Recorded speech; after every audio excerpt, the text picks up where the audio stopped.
For years, America's automakers have faced serious challenges. Burdensome costs, a shrinking share of the market, and declining profits. In recent months, the global financial crisis has made these challenges even more severe. Now some U.S. auto executives say that their companies are nearing collapse and that the only way they can buy time to restructure is with help from the federal government. It's a difficult situation that involves fundamental questions about the proper role of government. On the one hand, government has a responsibility not to undermine the private enterprise system. On the other hand, government has a responsibility to safeguard the broader health and stability of our economy. Addressing the challenges in the auto industry requires us to balance these two responsibilities. If we were to allow the free market to take its course now, it would almost certainly lead to disorderly bankruptcy and liquidation for the automakers. Under ordinary economic circumstances, I would say this is the price that failed companies must pay. And I would not favor intervening to prevent the automakers from going out of business. But these are not ordinary circumstances. In the midst of a financial crisis and a recession, allowing the U.S. auto industry to collapse is not a responsible course of action. The question is how we can best give it a chance to succeed. Some argue the wisest path is to allow the auto companies to reorganize through Chapter 11 provisions of our bankruptcy laws and provide federal loans to keep them operating while they try to restructure under the supervision of a bankruptcy court. But given the current state of the auto industry and the economy, Chapter 11 is unlikely to work for American automakers at this time. American consumers understand why. If you hear that a car company is suddenly going into bankruptcy, you worry that parts and servicing will not be available, and you question the value of your warranty. And with consumers hesitant to buy new cars from struggling automakers, it would be more difficult for auto companies to recover. Additionally, the financial crisis brought the auto companies to the brink of bankruptcy much faster than they could have anticipated.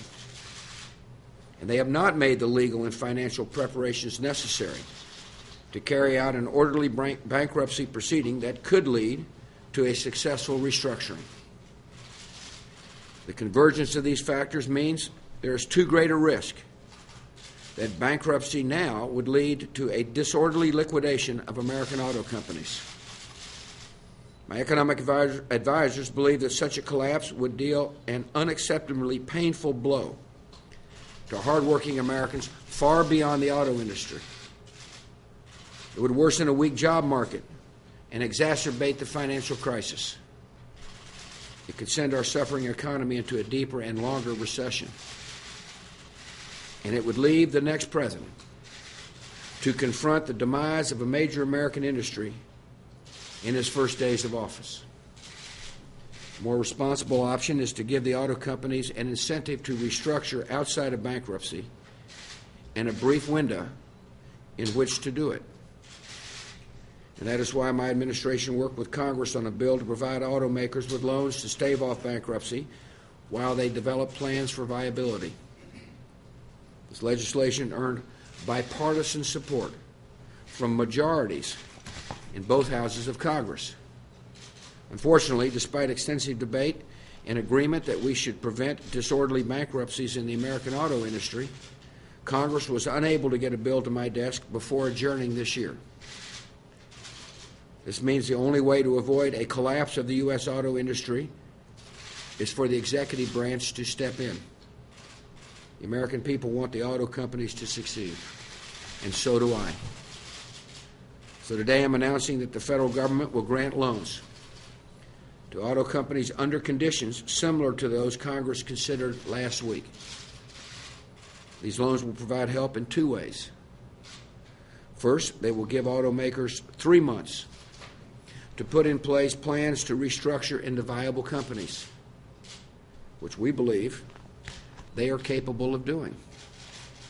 Second, if restructuring cannot be accomplished outside of bankruptcy, the loans will provide time for companies to make the legal and financial preparations necessary for an orderly Chapter 11 process that offers a better prospect of long-term success and gives consumers confidence that they can continue to buy American cars.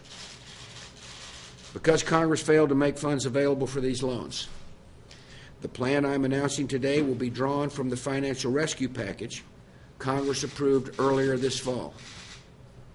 The terms of the loans will require auto companies to demonstrate how they would become viable.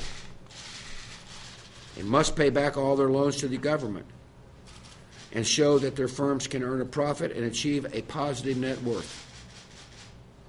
This restructuring will require meaningful concessions from all involved in the auto industry: management, labor unions, creditors, bondholders, dealers, and suppliers.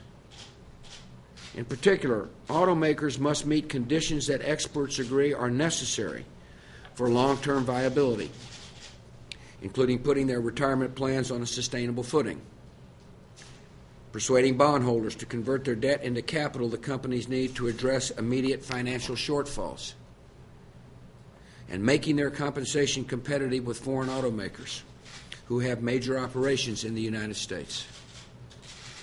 If a company fails to come up with a viable plan by March 31st, it will be required to repay its federal loans. The automakers and unions must understand what is at stake and make hard decisions necessary to reform. These conditions send a clear message to everyone involved in the future of American automakers. The time to make hard decisions to become viable is now, or the only option will be bankruptcy. The actions I'm announcing today represent a step that we wish were not necessary. But given the situation, it is the most effective and responsible way to address this challenge facing our nation. By giving the auto companies a chance to restructure, we will shield the American people from a harsh economic blow at a vulnerable time. And we will give American workers an opportunity to show the world once again they can meet challenges with ingenuity and determination and bounce back from tough times and emerge stronger than before. Thank you.